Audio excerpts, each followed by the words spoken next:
میں آپ سے گواہی سے پوچھتا ہوں کہ میرے رسول صلی اللہ علیہ وآلہ وسلم نے مدینہ میں، مکہ میں کتنے پل بنائے تھے، کتنی سڑکیں بنائی تھی؟ کوئی پل نہیں بنایا، کوئی سڑک نہیں بنائی۔ کیا بنایا؟ قوم بنائی۔ جب قوم بن جاتی ہے پل خود بن جاتے ہیں، سڑکیں خود بن جاتی ہیں۔ آپ کو پتا ہے کہ اب ایک سازش کے تحت پاکستان کی اسمبلی کا الیکشن کروڑوں روپے کا بنا دیا گیا ہے۔ جس کی جیب میں کروڑوں ہیں وہ الیکشن لڑ لے۔ طارق عزیز تو نہیں لڑ سکتا، چاہے ساری عمر گلا پھاڑتا رہے۔ 5 سال کے بعد یا جب بھی وقت آتا ہے، آدھے ادھر آ جاتے ہیں، آدھے کرسیوں پہ بیٹھ جاتے ہیں اور یہ بے مغز باتوں پر شور مچاتے ہیں۔ یہ آدھے ادھر والے، اس لیے کہ ان کا کام ہی شور مچانا ہے۔ ادھر والے تسلی دیتے رہتے ہیں ہار پھول پہن کے کہ اگلے سال ہم یہ کر دیں گے، اس کے اگلے سال یہ کر دیں گے، اور دیکھو ہم نے یہ کیا تھا گے ہے نہیں کہیں ان کے پاس۔ یا تو تھا اور ان کی اپنی طرز زندگی۔ ہائے آج عطا اللہ شاہ بخاری یاد آتا ہے، اس کو جب کہا گیا کہ مسلم لیگ میں آ، اس نے ایک بات کہی، اور درویش کی بات کتنی سچی تھی۔ اس نے کہا جو لوگ اپنی یہ 2.5 من کی لاش پر اسلام نافذ نہیں کر سکتے، وہ یہ 15 کروڑ انسانوں پر اسلام نافذ کریں گے۔ یہ عطا اللہ شاہ بخاری مرحوم ملتان میں آسودہ خاک ہیں، یہ ان کا کہا ہوا فکرہ ہے۔ میرے رسول صلی اللہ علیہ وآلہ وسلم نے ایک ارشاد فرمایا تھا، یہ حدیث سے نبوی ہے کہ دیکھو اپنے درمیان طبقات پیدا نہ ہونے دینا ورنہ تباہ ہو جاؤ گے۔ ہم نے لیاقت صاحب اپنے درمیان طبقات پیدا کر لیے، دولت کے اعتبار سے بھی۔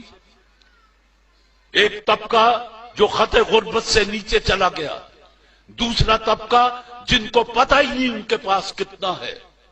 طبقات، تعلیمی نظام 4-4، 5-5، اس 7,96,095 مربع کلومیٹر جس کو پاکستان کہیں، یہاں 5-5 نظام تعلیم چلے، قوم کیسے بنتی؟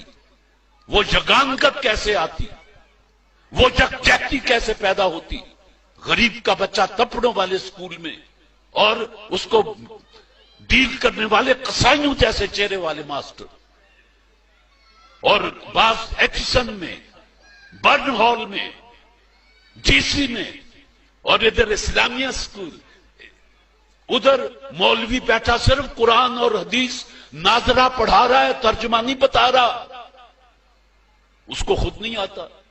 یہ زبان سے لا الہ کہہ دینا، اقبال کہتا ہے کچھ نہیں، دل و نگاہ مسلمان نہیں تو کچھ بھی نہیں۔ تو جن کو پتہ ہی نہیں وہ کیا پڑھ رہے ہیں، تو اس سے زیادہ قرآن کی بے حرمتی آپ اور کیا کر سکتے ہیں کہ 5 وقت پڑھتے ہیں، کوئی پوچھے کیا پڑھ کے آیا ہے، آپ کہیں کہ یار قرآن پڑھ کے آیا ہوں۔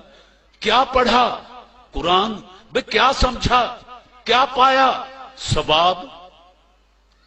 اس میں لکھا ہوا کیا ہے؟ اللہ جانے۔ جیدی کتاب ہے وہ تو جانتا ہی ہے، اللہ جانے۔ لیکن میں ایک غلط فہمی آپ کے ذہن سے نکال دوں کہ دنیا کے جدید علوم میں سے صرف 30% علوم ایسے ہیں جن کی وارث انگریزی زبان ہے۔